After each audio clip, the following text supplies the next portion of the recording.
Okay, this is an unrehearsed update video on some projects I've been working on. These are the two Zenith 510R and 510B 5-tube radios. They've been 100% recapped and are 100% working. All that's left to do on those is power cords and fuse holders. Probably do those tomorrow. And the cases, both the blue and the red. Just going to rub them out with a little bit of turtle wax, and those will be good to go. The main job I've been working on is this Motorola hi-fi console. This is my nephew's inheritance from his aunt, and I'll do a second video demonstrating it. It was in working condition, but because it was in storage for so long, I've decided to fully recap this and service it. This is a stereo unit. It has two speakers in the front,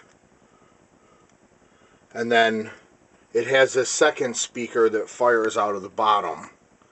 And the way they've got this set up, or I think the way it's supposed to be set up, is when you don't have the accessory speaker, which plugs into this jack, the speaker firing out of the bottom gives you the second channel and uses the floor, so it would give you somewhat of a three-dimensional effect.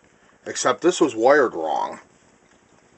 This is the audio output transformer for the second channel, and this wire was actually over here, and then they had a jumper on here so that when you unplug the accessory speaker, it would short this out. Now luckily it isn't burned out because of that, but I just had to move the wire going to the speaker that fires out of the bottom and connect it onto here. So when the accessory speaker is not plugged in, the speaker in the bottom of the cabinet takes its place. Now I'm going to be using this as the accessory speaker. This was roadkill. It's actually a Magnavox speaker with two 8-inch speakers on each side of it with the fake finish on it. And it looks pretty decent. I gotta redo the grill cloth.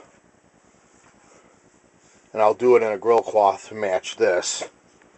And that can go along with this, and that'll give it some stereo. For the bottom speaker, they just have 4 big holes and then a bunch of little holes. So it's almost supposed to be somewhat like a subwoofer effect, I guess. This electrolytic is 4 sections of 40 UF at 350 volts. That's been replaced, and despite how thin this chassis is, I was able to get them in there. I'm going to set the camera down. I'm going to release this and show the inside of this chassis here.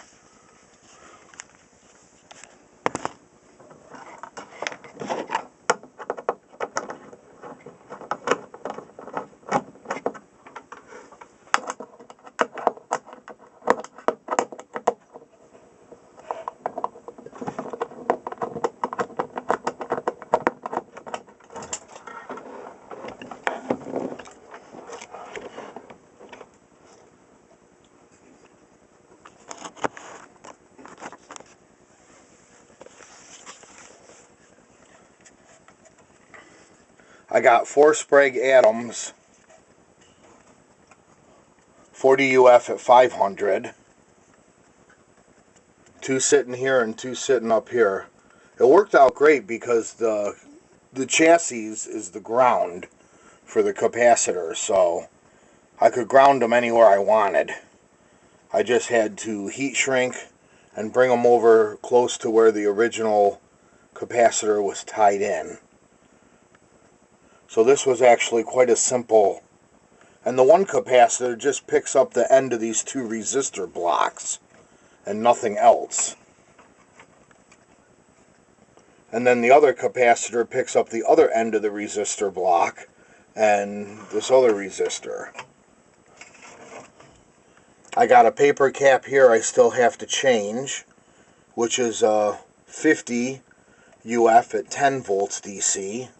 I have to order that, as I don't have one, and I didn't have a chance to get this apart before I ordered the other ones. And then I have the preamp module. I'm going to clean the controls, and this is the only electrolytic in there, which is kind of weird because it's a 10 UF at 400. And then inside, there's two guys right here, which are .02s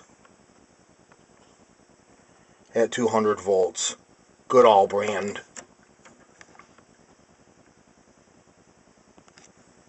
And they look like they're plastic, but they're probably paper caps inside.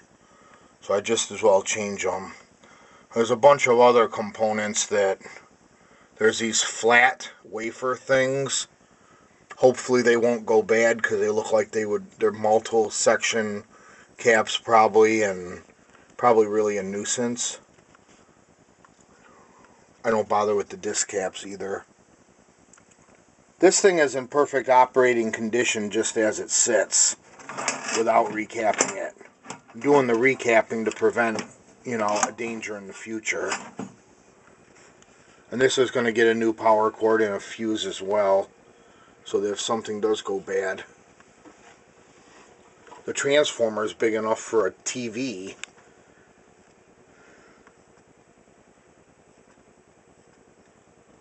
That must be a rectifier tube, and then it has, I'm assuming this is a matching pair. These must be the audio outputs. They're 6BQ5 output tubes, and there's two of them. So this is going to be a great sounding unit, and part 2 will be a demonstration of it operating when I get it put back together. So stay tuned.